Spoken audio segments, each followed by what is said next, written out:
Alright, continuing in our saga here, we have Hampton Bay industrial motor with 2007 Gold Line blades. These are the same blades that are on the current Gold Lines. They're negligibly words are hard. Negligibly different than the blades on 86 to 89 Gold Lines. And as far as I know, the motors are the same on the 86 through current, but we're going to find out a little more about that later. So, here's the control and the amp meter. These are the blades. How do I put this? Gold Lines go the fastest with these blades. I haven't weighed them. The weight difference is probably negligible, but I'm sure they weigh the least because they are the narrowest. Which also means the least surface area. Interestingly enough, these are narrower at the motor, but at the widest point of the blade, right before it curves up, they're the same width as the previous ones, and then they're actually slightly longer. So, it's a confusing change, but... Okay, we're at 0.23 as I expected, so let's move up to medium-low, which will be at 0.46, 0.47. Yep, 0.47.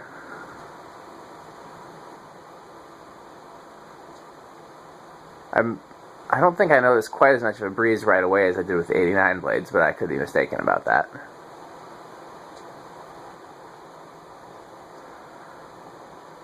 At 0.47 still.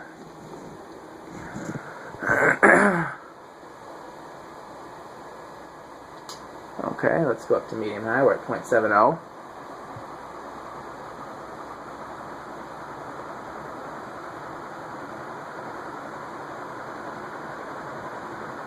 Down to 0.69.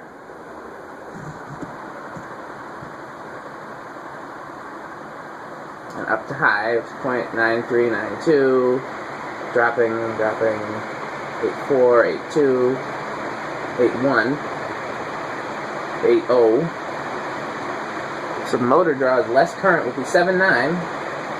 Motor draws less current with these blades than it does with the 89 blades. It definitely goes faster. Underneath,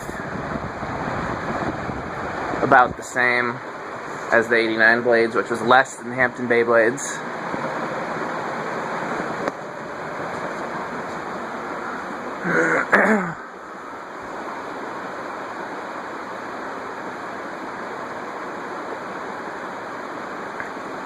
I really can't tell a difference here. Getting a strong breeze here. It's really difficult to say.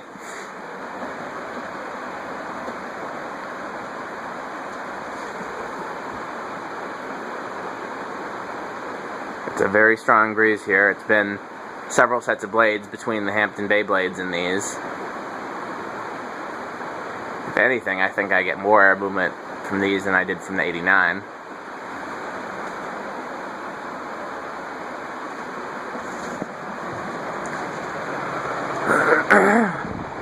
At this point, the differences are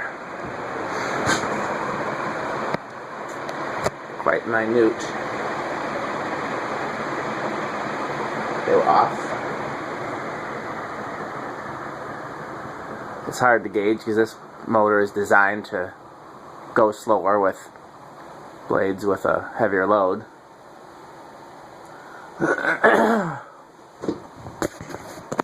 It's really hard to gauge if it moves as much with these as it does with the Envirofan blades. The Envirofan motor.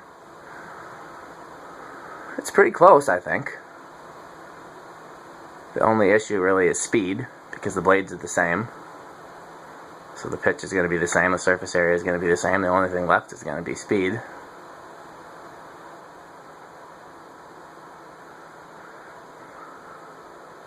In terms of performance, immediate performance, obviously longevity and quality and performance after prolonged use is a different story. Haven't seen any of these fail yet, which is surprising. I've talked about in a previous video that the motor's very light. It's stamped steel. There's a lot more current going through it than, for example, a cast iron Gold Line, so I'm surprised we haven't seen any of these fail. I also said in a previous video that something I want to do is put the stock blades on one of these and run it non-stop for like 24 hours and see how hot the motor is. Probably wouldn't take 24 hours to even be able to tell. I would also need to do that somewhere where it's not 50 degrees outside, or indoors really. Excuse me, the cold is getting to me a little bit. I can't wait for my Vornado heaters to get here, because those will do a much better job of heating this uninsulated attic.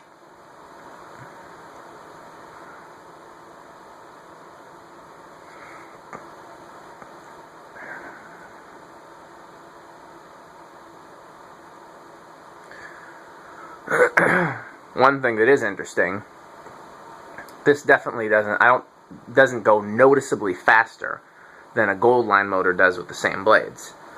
But the Gold Line motor goes noticeably slower with the Hampton Bay blades than the Hampton Bay fan does, if memory serves. I'm going from memory. The bottom line is that this is definitely designed for the heavier load. It's designed to perform with the heavier, wider, steeper pitch Gossamer blades. Gossamer. Words are really hard. Whereas the Gold Line is designed for maximum efficiency. With these blades, it's only 0.7 amps, which is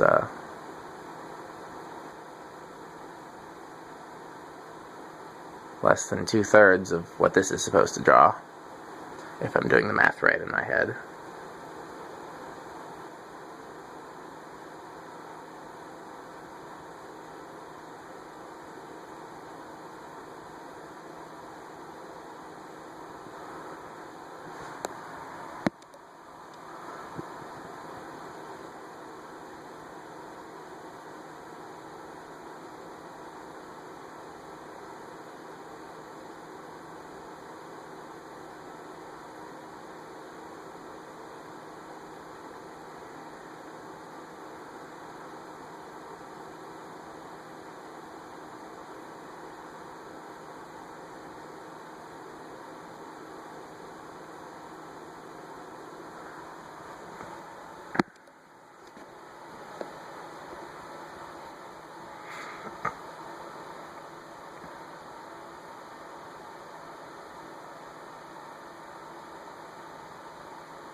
Alright, thanks for watching.